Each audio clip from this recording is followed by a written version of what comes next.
De ganarlos, no se lo ganó, le mandamos un saludo a Raúl Muti que se ganó el desayuno en el despacho y de todavía no me gané nada en ATP, tráiganlo más a San Pedro, dice Mili Milat que suele ganarse premios en Marcha Gigantes porque tiene ahí una conexión espiritual y le decimos que lo invoco porque está Nicolás San Pedro ya en el estudio Emilio Scamaita Curi con todo el panorama internacional. Buenos días, Nico, ¿cómo andás? ¿Cómo andan? Raúl, bien. Que se suscribió hace menos de una semana. Bueno, me encanta cuando pasa eso. Viendo la prueba irrefutable de que la comunidad trinchera solo es para ganar. Bueno, qué capo, Raúl, la verdad. Te mandamos unas felicitaciones y hagan como Raúl y suscríbanse a la comunidad trinchera. Ahora sí, Nico, me imagino que no está tan alegre el panorama internacional como quienes son suscriptores de trinchera, me parece. No Depende de quién lo mire y de qué manera. Okay. ¿Hay alguna buena? No sé si es buena. A ver. Okay. Pero, bueno, no sé si es buena. Me parece. Vamos a hablar de los aranceles. De los aranceles y de la guerra comercial esta. Okay. Vendría a ser como la parte 2 sí. O la continuidad de lo que habíamos charlado hace un par de semanas respecto de cómo podía desencadenarse la guerra comercial, sobre todo entre Estados Unidos y el resto de la humanidad. Claro, básicamente eso era lo que terminábamos como concluyendo, que comenzó paradójicamente con aliados históricos de Estados Unidos. Esto lo marcábamos Donald Trump en el transcurso de la semana pasada y hasta este sábado que pasó, había planteado y había ya afirmado que se le impusieran aranceles tanto a Canadá como a México, dos países que están dentro del TLC o el TEMEC, que es el Tratado de Libre Comercio entre Canadá, Estados Unidos y México. Y es como el Mercosur nuestro. Ponele que sea una cosa así. En realidad eso era el NAFTA antes, claro, con el Tratado nuevo de Libre Comercio, que ya lo firmó incluso siendo presidente AMLO, habiendo ganado. En 2018 fue que se Andrés firmó Manuel López Obrador. El TEMEC, Andrés Manuel López Obrador, con Trump ya en la presidencia. Sin embargo, Estados Unidos viola eso que ya había firmado e impone aranceles a estos dos países, 25% para todo lo que ingrese desde Canadá y desde México a territorio norteamericano, excepto los hidrocarburos canadienses, a los que se le impuso un arancel del 10% extra a lo que ya tienen, digamos. Y un 10% a todos los productos chinos. Básicamente.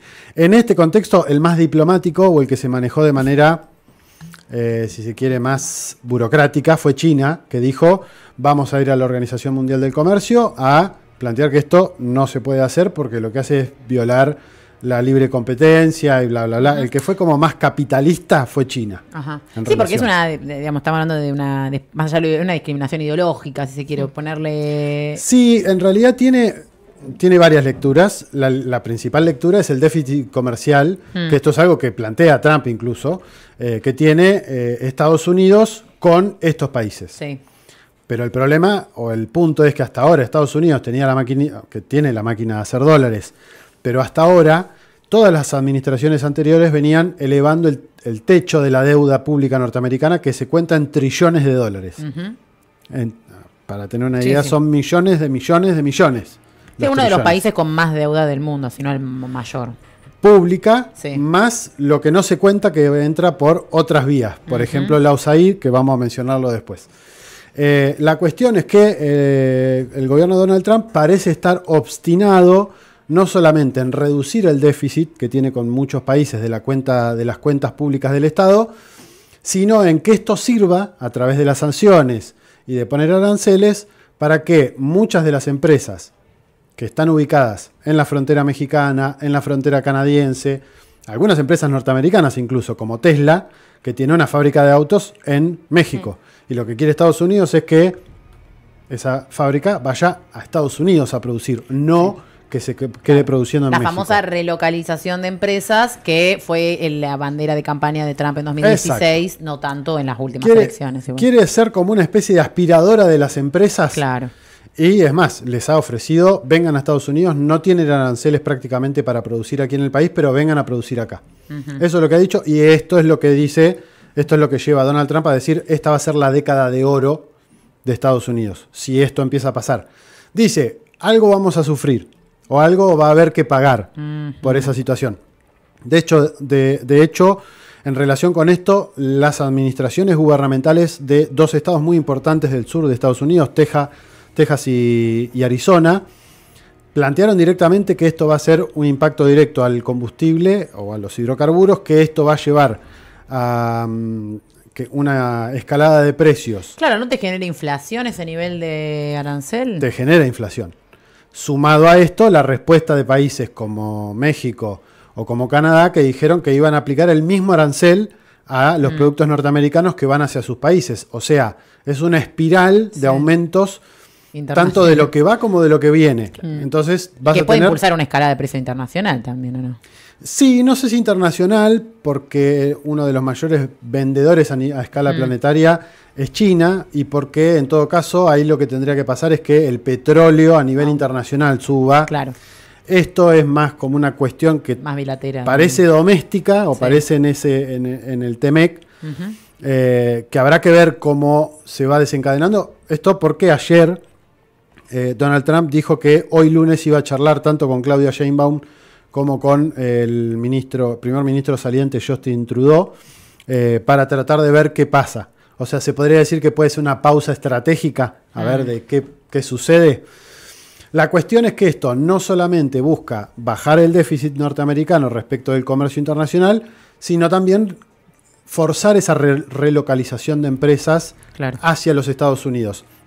También dijo en estos días que va a poner aranceles a la Unión Europea, a los productos que entren de la Unión Europea. O sea, arrancó por todos los que eran sus aliados. Sí. Para poner en contexto, más allá de que amenazó a los BRICS y con poner aranceles y sanciones a los BRICS, a los que quieran deshacerse del dólar como moneda de intercambio, a los primeros que empezó a sancionar y a ponerle aranceles es a México, a Canadá, bueno, a China, por cuestiones de disputa estratégica a nivel internacional, y a Panamá, que fue otro.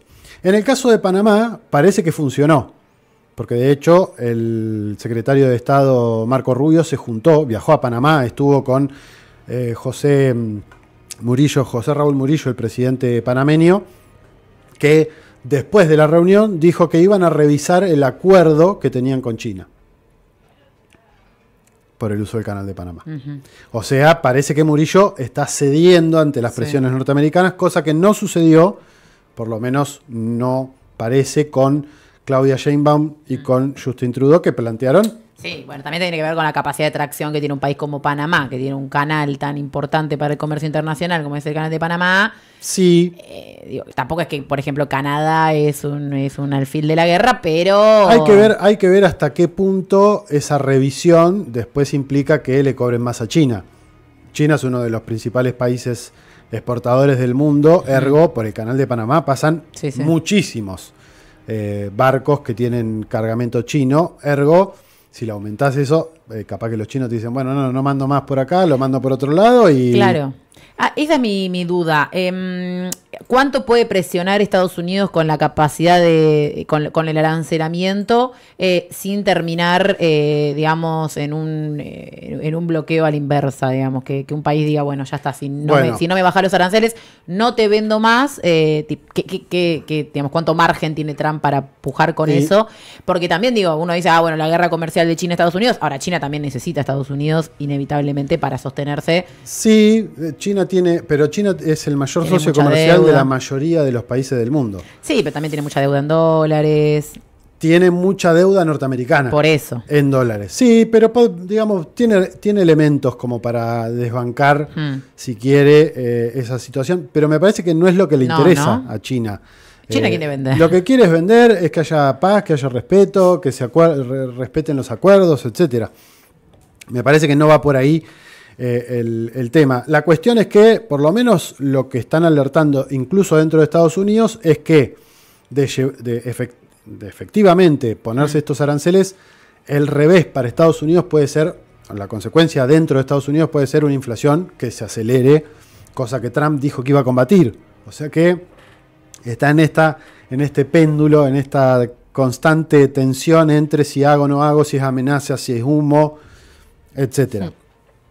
Y esto va en línea con lo que decíamos también de la migración.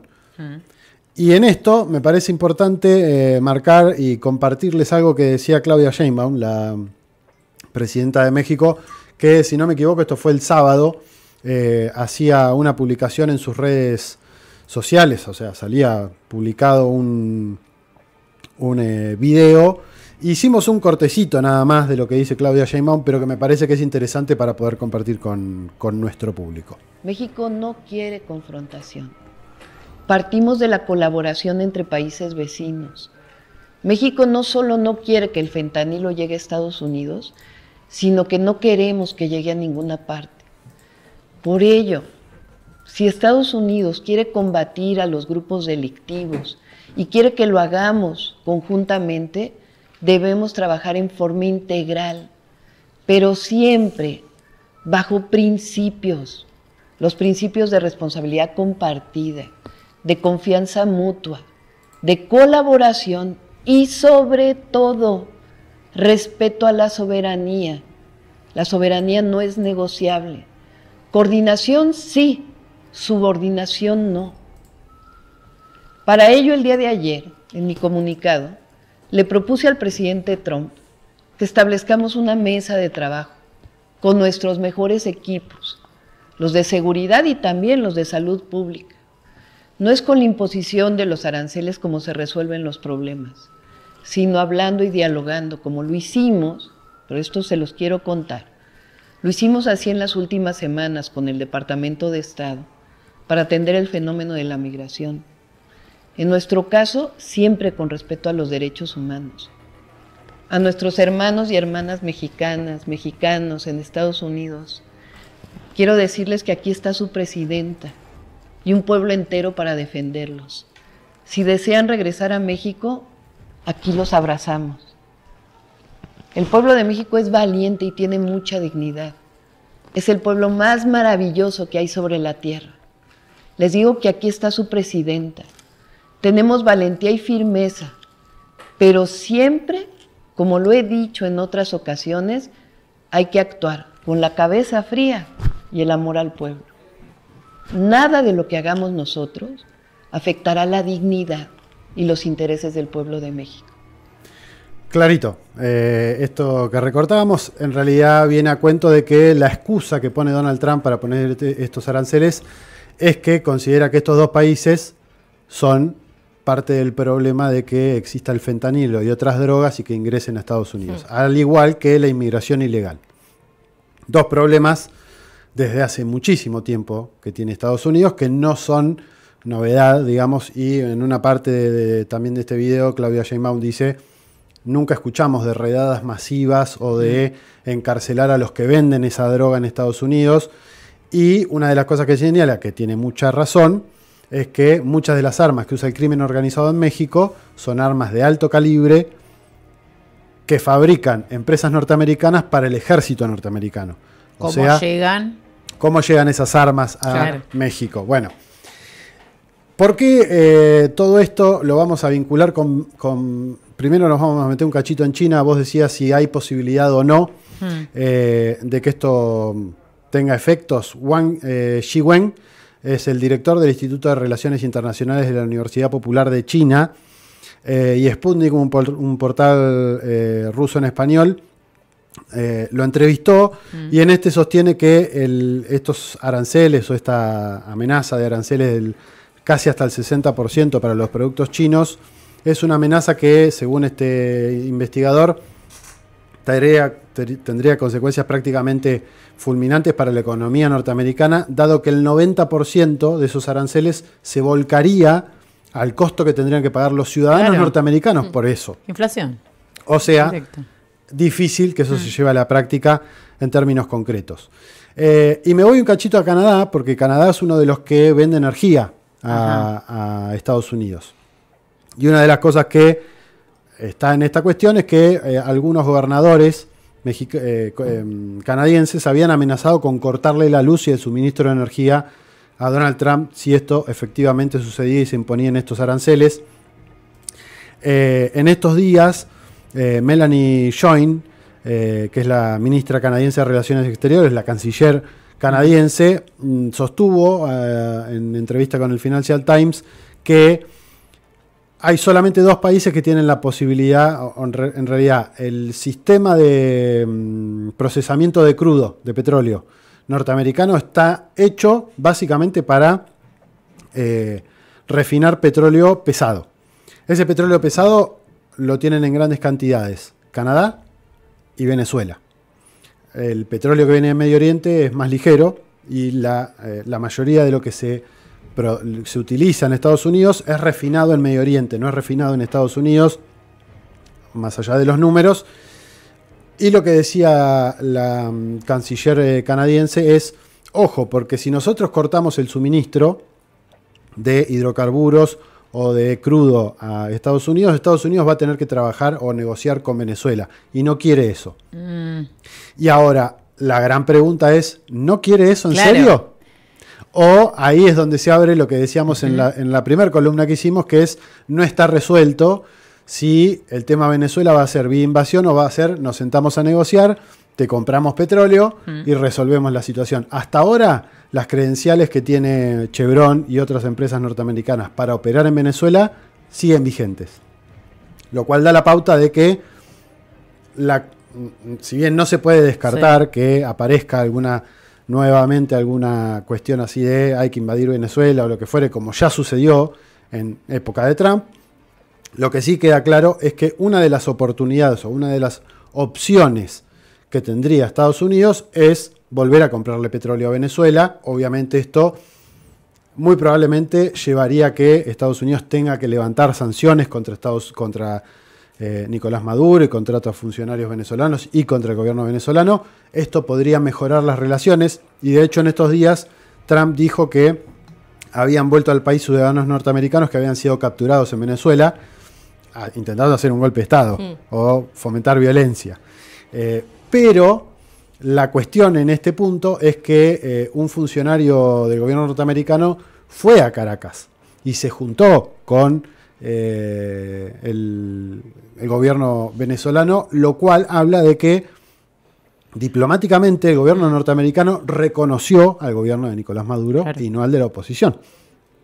Y no fueron muchas las declaraciones de Trump respecto a González Urrutia. Diosdado Cabello, Tarek William Saab, el fiscal general de la Nación, están bregando porque se reactiven las negociaciones y las discusiones y el intercambio diplomático con Estados Unidos.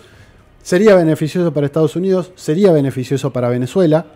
Vamos a ver qué le pasa a Canadá. En términos de mejorar su economía. Y otra cosa que sorprendió, que me pareció que es pertinente en relación a esto que estamos charlando, es lo que dijo Elon Musk respecto de Irán. ¿Qué dijo? Que también está enganchado, porque Irán es un gran proveedor de gas. Sí. Y Elon Musk dijo hace algunos días nada más que Irán era uno de los mejores países para invertir. A lo cual muchos medios iraníes empezaron a decir, esta es nuestra oportunidad de oro, hay que decirle a Elon Musk que venga y que empiece a invertir en Irán. Irán firmó un acuerdo estratégico con Rusia, tiene un acuerdo estratégico con China. Si llega a mejorar sus relaciones con Estados Unidos, podría ser uno de los grandes beneficiarios de este reacomodamiento que está habiendo a nivel internacional. Y por último, y no menos importante, quería ir específicamente a lo que les mencionaba de la USAID. ¿Por qué? Porque Elon Musk, una de las cosas que dijo hace algunos días nada más, y que tiene que ver con esto de tratar de reducir el déficit norteamericano, es que iba a cerrar la USAID.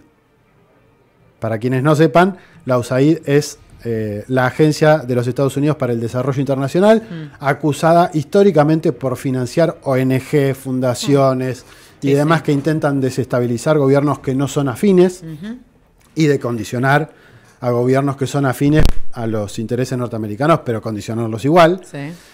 Bueno, parece que Elon Musk ha charlado en más de alguna oportunidad. Esto es por lo menos lo que ha trascendido. Y Elon Musk, el responsable del Departamento de Eficiencia Gubernamental, así como el Ministerio... nuestro Federico Sturzenegger. Claro, es como el Sturzenegger de los norteamericanos, de regular el Estado norteamericano. Bueno, dijo que iba a cerrarlos ahí directamente, cortar el financiamiento. La USAID, para tener una idea, en el año 2023 gastó 17 mil millones de dólares en envíos de guita a Ucrania. Y 3.300 millones a Israel. Ya empiezan a aparecer, ¿no?, algunas de las consecuencias de esto. Hemos visto en los últimos días algunos espacios, no como crítica, pero digo como reflejo de esto, que han salido a justamente advertir que se estaban cortando todas las líneas de financiamiento que hace Estados Unidos a través de distintas ONG, fundaciones y demás, que lo hace en todas las áreas, digamos. Estamos hablando de medios de comunicación, estamos hablando de quizás políticas incluso de género, de ambiente, líneas que a través de fundaciones y hace Estados Unidos, que después uno cuando empieza a deshilachar ese entramado terminamos hablando de espacios que buscan en realidad una política intervencionista, no es que dan plata sin más, sí. Pero bueno, que ya se empieza a ver ese reflejo de ese recorte que está dando el gobierno. Y que además no es la única. De Trump. La USAID es una, claro, de tantas. Existe la NED, que es la Fundación Nacional para la Democracia, el Instituto Republicano Internacional, el Instituto Democrático Nacional. Hay un montón de organizaciones. Millones y millones destinados a estar presentes en otros países, lo que se llama agenda. Lo que se llama soft power. Claro, poder blando. Poder blando. Así que parece que Trump está moviendo el tablero bastante fuerte dentro de Estados Unidos. Obviamente esto habrá que ver cómo repercute y si efectivamente se cumple o no se cumple. Sí. Pero por ahora viene cumpliendo con parte de lo que anunció. Habrá que ver si esto le juega en contra o le termina saliendo bien. Nico Sampedro, con el análisis internacional en ATP, como todas las semanas. Muchas gracias. Nos encontramos el miércoles entonces acá, 12:33 de la mañana. Vamos y volvemos, que nos queda mucho más de ATP.